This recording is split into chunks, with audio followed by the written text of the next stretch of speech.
Buenos días, el día de hoy vamos a hacer el corto regeneramiento sobre la torre Imacuán de la marca Stores. Mi nombre es Camila Vázquez, ingeniera biomédica de Biotech. Biotech es el representante exclusivo con Colombia. Esta es la torre que ya la institución ha tenido por varios años. La idea es básicamente recordar los cuidados principales de cada equipo. Un cuidado que es en cuanto a la limpieza se debe hacer con 2 paños que no sean abrasivos, uno humedecido con agua y el otro seco, cuando de pronto sea una limpieza terminal. Y cuando lo vayan a hacer con un paño desinfectante, entonces paño desinfectante, paño húmedo y paño seco, para eliminar todo el producto químico del monitor. Es básicamente la protección del conector del cabezal de cámara. Acá tenemos la entrada USB. Cuando el especialista desee tomar fotos o grabar videos, debe conectar una memoria USB. Características: debe ser en formato FAT32 de 32 GB de almacenamiento. El equipo no tiene memoria interna, entonces si no tenemos memoria conectada no vamos a poder almacenar imágenes. Solamente cuando tengamos memoria vamos a poder grabar fotos y videos. La recomendación respecto al conector es el cuidado básicamente de todo, pues como su contorno, y de estas eléctricas plateadas que vemos acá. Estas eléctricas son la tierra. Cuando les empezamos a fracturar se corre el riesgo de que si hay una fuga de energía, pues haya un cortocircuito o en el cabezal de cámara o en la consola y pues podemos generar daños. Entonces por eso siempre es importante que cuando vamos a conectar el cabezal de cámara, sí o sí debe ser desde la parte negra y totalmente recto hasta que haga clic, sin generar este tipo de movimientos, sin hacerlo en diagonal. Debe ser recto y totalmente lineal. Y cuando lo voy a desconectar, sí o sí debo desconectarlo desde acá, no de pronto desde acá porque estoy lejos y me queda más fácil. Debe ser desde la parte negra. Respecto a los cuidados del neumo, es el neumo que han venido trabajando por muchos años. En esta parte tenemos la capacidad de la bala. Recordar que nos va a ir avisando cuando debemos cargar la bala para que pues programemos correctamente la cirugía si no tengamos de pronto una emergencia. Y en esta parte de acá tenemos el botón de stand-by. Si de pronto nos preguntamos para qué sirve este conector, es el conector del calefactor de CO2. No todas las instituciones lo tienen y lo utilizan, pero digamos que esa sería su función. Y tenemos el filtro microbiano. El filtro debemos siempre utilizarlo porque cuando el CO2 viene de la red o de la bala, se filtra hacia el paciente por este filtro, y si de pronto existe un retorno del paciente al equipo, también lo filtramos con este filtro. Protegemos tanto el equipo como los pacientes. La recomendación es que se cambie por paciente, pero si la institución no tiene la capacidad, que por lo menos exista una regularidad de cambio definida por la misma institución para que no corramos el riesgo de contaminar un paciente, porque si retornó algún microorganismo de un paciente, digamos, contaminado, cuando vayamos al segundo paciente, cuando el CO2 vuelva hacia paciente, pues corremos el riesgo de que se retorne algún microorganismo y pues haya contaminación cruzada. Entonces, recomendación que haya una periodicidad de cambio. Y pues finalmente tenemos el caucho, que es el que siempre hemos manejado. Las recomendaciones pues se basan únicamente en el correcto lavado y esterilización para evitar lo mismo que les mencionaba, contaminación cruzada. Y pues en este botoncito tenemos el stand-by y ya podemos empezar a subir presión y flujo. Listo, no hay ningún cambio en este momento, pues no tenemos vara y no vemos ningún movimiento, pero para que conozcan las funciones de los botones. Listo. Ahora tenemos la fuente de luz. La fuente de luz es LED de 175 watts. Cuando yo la encienda, siempre debe encender de esta manera, con la intensidad en el 0% y en stand-by. Esto, ¿cómo lo logré? Cuando lo apagué de esa forma. Así estoy evitando que el equipo cuando se encienda a su máxima potencia. Entonces, siempre que apago, bajo el 0% y coloco el stand-by.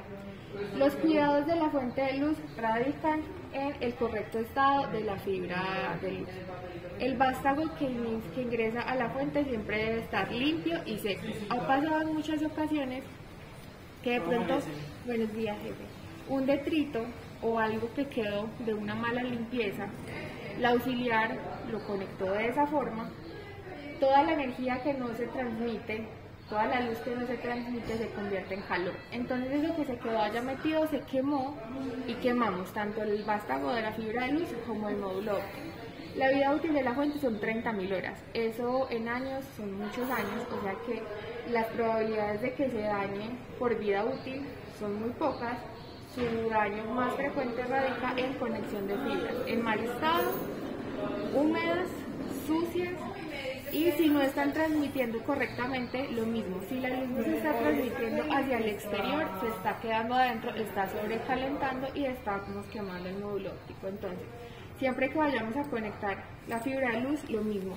Siempre desde la zona negra hasta que haga clic, y cuando lo voy a desconectar, sí o sí, lo debo hacer desde la parte negra para evitar daños en el cable de fibra óptica.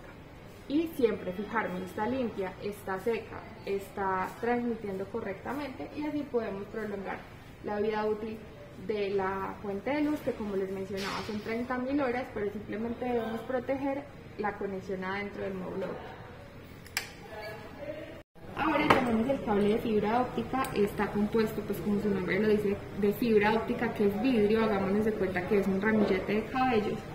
Por eso no debemos doblar, no debemos cerrar muy pronunciadamente, porque vamos a empezar a microfracturar esas fibras.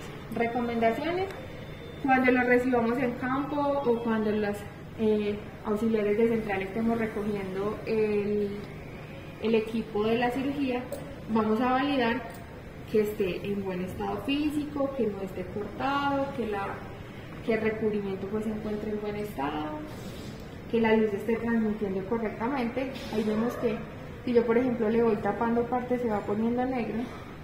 La recomendación es que no esté más del 30% de fibras fracturadas, eso es aproximadamente un cuarto de una pizza, por ejemplo. Entonces debe estar transmitiendo correctamente para que, como les mencionaba, la luz se emita correctamente y no se convierta en calor. Entonces revisé que esté bien, está correcto. Y como les mencionaba, los cuidados radican en no doblar, no pisar, digamos no tirarlo al suelo y que de pronto se corra el riesgo de pisarlo o pasarle la mesa de cirugía por encima. Y cuando lo vayamos a conectar, que esté limpia y seca. Este es el lente de la torre de la paroscopia. Puede llegar a ser el elemento más sensible de toda la torre, porque es el que está más susceptible a golpes, daños, y pues el que está como más en riesgo. ¿De qué está compuesto? Está compuesto del ocular, este es el cuerpo, acoplador de fibra y tubo de inserción. ¿Listo? Diario que lo recibamos o que lo entreguemos, hagamos una revisión de que todo está en perfecto estado. La idea es que siempre que lo manipulemos lo hagamos de esta forma, no de esta, porque esta parte es más pesada y por la gravedad puede caer. Entonces esta siempre es la forma correcta de manipularlo, y que yo siempre tenga pleno control de él, no que de pronto corramos el riesgo de golpearlo. Tenemos el ocular, el cuerpo, debe estar pues en correcto estado. La transmisión de luz, como les mencionaba ahorita, con la fibra también se debe dar correctamente, porque si no está transmitiendo luz el lente, el calor se puede estar almacenando en la fibra de luz o en la fuente. Entonces, chequear que la transmisión está bien, se hace de la misma forma hacia una lámpara y debe transmitir correctamente. Nos preguntamos por qué tiene dos adaptadores, y la idea es que el lente sea universal. Si de pronto tenemos un cable de fibra óptica de Richard Wolf o de Olympus, lo podemos conectar modificando los topes de los adaptadores de fibra. Para fibras Storz sería el último tope. Luego vamos a revisar que el tubo de inserción no tenga abolladuras, no tengo golpes, puedo pasar los dedos, inmediatamente voy a sentir cuando hay hundidos, y eso pues está atribuido a un golpe.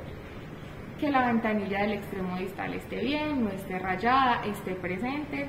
Y finalmente vamos a colocar el lente hacia una luz y vamos a empezar a identificar manchas negras, manchas blancas, opacidad, y eso quiere decir que de pronto hay un daño, ingresó humedad por la ventanilla distal, porque esta ventanilla, si yo digamos la golpeo de esta forma, puedo generar una microfractura, y por esa microfractura puede ingresar humedad y vamos a empezar a ver el lente opaco. ¿Listo? Entonces esos serían los cuidados del lente.